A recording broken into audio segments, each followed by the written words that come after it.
Hello, we just got the Overwatch 2 mid-season update, so I want to make a quick video just going over the balance changes and everything new that we got. So starting off with the balance changes, we have Junker Queen getting Jagged Blade buffed. The impact damage is being increased from 50 to 65, and I think this is a pretty decent buff for her. It'll just mean more consistent kills on targets that she pulls in, because let's say for instance you knife someone, you pull them in and you hit them with the axe. That would have dealt around 210 damage total. So if a target got any sort of healing, then it would no longer kill, basically. So now just having the extra 15 damage makes that more consistent. And in addition, it will now actually kill 225 health heroes like Cassidy and Lifeweaver. So yeah, it gets new breakpoint for 225 health heroes for that specific combo. And also just more consistent kills on 200 health heroes. Next up we have Orisa, who's getting nerfed, but it's not nearly as much of a nerf as people might think upon seeing it. So Fortify getting massive changes. Now the cooldown will begin when the ability is activated instead of when the ability ends. So before, whenever Fortify ended, it would start the cooldown. So if you canceled Fortify early, for some reason, I don't know why you'd ever want to cancel Fortify, you could start the cooldown a little bit faster. Now, instead, the cooldown is going to begin when the ability is activated instead of when it ends. And to compensate for that, the cooldown of the ability is being increased from 12 seconds to 16.5 seconds. And Fortify as an ability is 4.5 seconds long, so they just added the 4.5 seconds that it's active to the cooldown time. So the cooldown, if you just use Fortify and let it run for the entire duration, it's going to be exactly the same. No changes there if you just use the entirety of Fortify. The one actual nerf is that the overhealth bonus is being decreased from 125 overhealth to 100. And it's kind of funny because if not for the overhealth chains, you could kind of consider this to be a micro buff to Fortify, because the cooldown beginning when the ability is activated actually makes it work better with KarQ Ultimate, because KarQ Ultimate speeds up the cooldown, and now that cooldown is going while Fortify is already active, meaning you can use Fortify multiple times during KarQ Ultimate with this change in effect. Next up we have Zarya with, I think, one of the worst thought out changes I've seen. The developer comments say, Zarya often spends both barrier charges on herself as it is usually more consistent for building energy. The change to projected barrier incentivizes using the barrier for her allies more often. So the changes are that the health of the barrier is being increased from 200 to 225, the cooldown is being decreased from 10 to 8 seconds, and the size of the barrier is being increased by 15%. I do not like these changes. The problem with using barrier on allies was that you don't know what the fuck your allies are going to do. They could easily just waste the bubble, and that was the biggest problem with it. Because if you use it on yourself, you know you're using it and you can actually take advantage of it. Protected barrier is honestly better than the personal one if you have, you know, a DPS player that you are working with who you know will actually take advantage of the bubble. And now protected barrier is going to be even stronger when you have a DPS partner who you are working with, because it just has more health and a lower cooldown, and it's still going to be basically completely useless on a DPS that you aren't working with, because they're still just going to waste it. Even if it has more health and a lower cooldown, a wasted bubble is still a wasted bubble. So yeah, it does not really address any of the problems they mentioned in the developer comments, and just make it stronger when you have a Zarya duoed with, you know, a hero like Genji or Reaper. A Reaper just teleporting into the enemy team and getting bubbled when he does is just going to be even better than it was before. Same with any hero just diving in and getting bubbled and being basically impossible to kill because of that. So yeah, I don't like the change.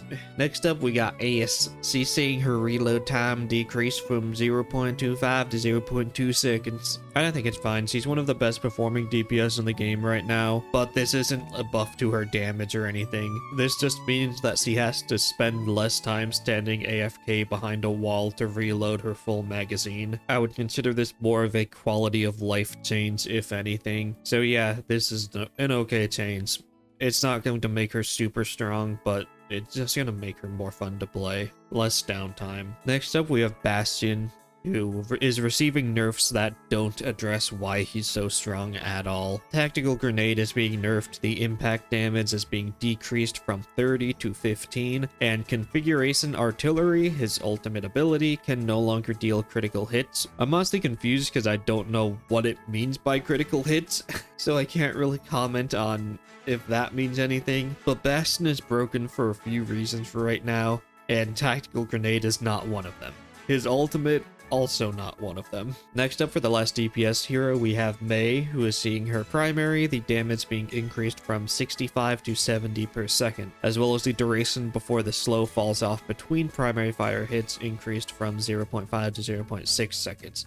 So slightly more damage and slightly more lenient on getting the slow off on enemies. But the real buff here is the Deep Chill. Now Deep Chill is her passive thing where she will actually freeze an enemy with her primary and it'll apply a debuff that slows them down, and then when Mei deals damage to them with her right click, it will remove the slow, but deal extra damage to them. And it's 40 extra damage is the bonus damage that she gets from it. And now, Deep Chill, the bonus damage, can now be triggered with Mei's quick melee. And this is kind of an insane change. This is really good for Mei, because it was really bad for her to have to charge up a secondary fire and then try and hit it in close quarters after hitting someone with the slow effect. Now she can just kind of instantly convert it into 40 damage with a quick melee. So now once Mei gets a target down to 70 health left, all she has to do is quick melee and they die. So it's going to be a lot better to play Mei now with this change. And then lastly, we have supports. Every support in the game is being nerfed because they are nerfing the support passive. So the duration that you have to not take damage before the support passive activates is being increased from 1.5 seconds to 2 seconds. And this is a change I'm kind of fine with. I feel like in higher ranked lobbies, it will not matter that much, but it will have much more of an impact in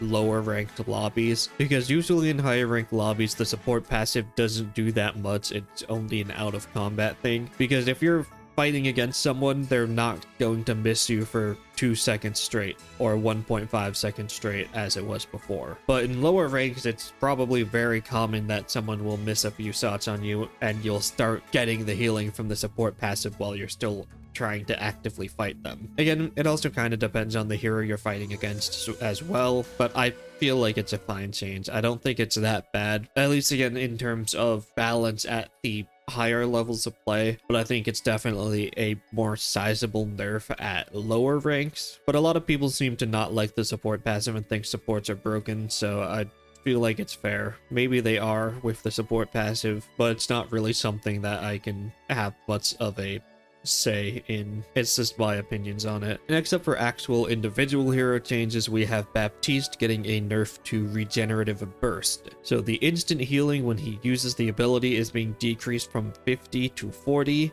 and the healing over time that occurs after the ability is used is being reduced from 50 over 5 seconds to 40 over 4 seconds. Now the healing over time being decreased I don't think is very impactful at all. It's still the same amount of health being given, just for 1 second less. And if someone survives for 4 seconds after you use regenerative burst, they're probably safe and you've probably healed them back up to full anyways. And then again, for the instant healing, he's still going to get the bonus 50 health restored if he uses it on an ally that is low health, which is usually when you should always be trying to use this ability. So in that case, it only drops from 100 instant healing to 90 instant healing, which is still a lot of healing to be giving someone instantly and will definitely save their life in a majority of situations. So I feel like it's pretty fair change. The ability is still going to be very impactful. And then next up we have KarQ with just a quality of life change, which is Suzu will now pass through enemy heroes. This is just because they made it so that Suzu won't knock back enemy heroes. So they're like, well, if it doesn't do anything to enemy heroes, let's just have it pass right through them. It's kind of the same type of thing with Honest Nade, where it will pass through full health allies. It's just useful in situations where a lot of people are clumped up, but it's not going to be a drastic increase to protects Suzu's power or anything like that. Now first up, we have the Overwatch 2 Anniversary 2023 event celebrating the first year of Overwatch 2. So they're bringing back all of the event game modes, Battle for Olympus, Katamari, Star Wars, Mischief and Magic, and challenges that reward Overwatch credits. And the interesting thing is that it says the credits can be spent on returning legendary skins from the in-game shop, which I think means that a lot of the shop skins that you had to pay money for, you now might be able to buy some of them with Overwatch credits. We'll have to see this because who knows? Could easily be some false advertising type of bullshit. And then the major thing is the new game mode, Hero Mastery. And I've quickly played it for a bit. You've probably seen all of the gameplay is from the Hero Mastery missions. And I think that it's pretty fun. We just need more of it. I'm kind of shocked that there's only 3 heroes that have it available. I'm really hoping that it'll be a consistent thing where we get new heroes on a very consistent basis, maybe even have some alternative maps for some heroes, because it's very fun. But 3 different maps for 3 different heroes is a very small amount of content, which kind of sucks, because I think it's actually a very fun game mode. I've played Pikmin 4 a lot recently, and it really kind of reminds me of the Dandori challenges from Pikmin 4, where it's not just, oh, run around and kill stuff. It's also a lot of routing and planning out how you're going to complete the course in order to get as many points as possible. And then the other half is actually executing that well and not making any mistakes in your routing. I feel like this is especially true for the Reinhardt one. If you saw the gameplay for that, you can kind of tell that I have a plan going into this and I'm just trying to execute it properly. Except for the very end, I did not get that far in planning it out. But yeah, a very cool game mode. I'm hoping that we can get more of it soon, because at least now that they have all of the basics set up with having it be, you know, functional and having all of the missions work, I think that there's a lot of potential with it for expanding it for the current heroes and adding alternate missions for different difficulties, as well as just, you know, actually having it available for every hero in the game. So far, I've done it for both Reinhardt and Tracer. I've done every difficulty. I played it in the first hour that it was available, so I was able to get on the top 500 leaderboards for a couple of the Reinhardt ones and the second Tracer one. Probably by the time I'm recording this, about an hour after that, probably off of the top 500 leaderboard now. But yeah, it's very cool, especially Reinhardt's. I feel like the Reinhardt one is the most fleshed out one, because it's not just, oh, shoot the robots, collect the tokens. There's actual side quests in it, and I feel like the Mercy one will have those as well, where if you press a button, it'll spawn a very weak trading bot that you have to escort through the level in order to get a special large hero mastery token. And I feel like that's very cool. That adds a whole nother dimension to routing than just kill all enemies, collect all tokens. Now it's how do you weave in this entire side quest while doing both the other things at the same time.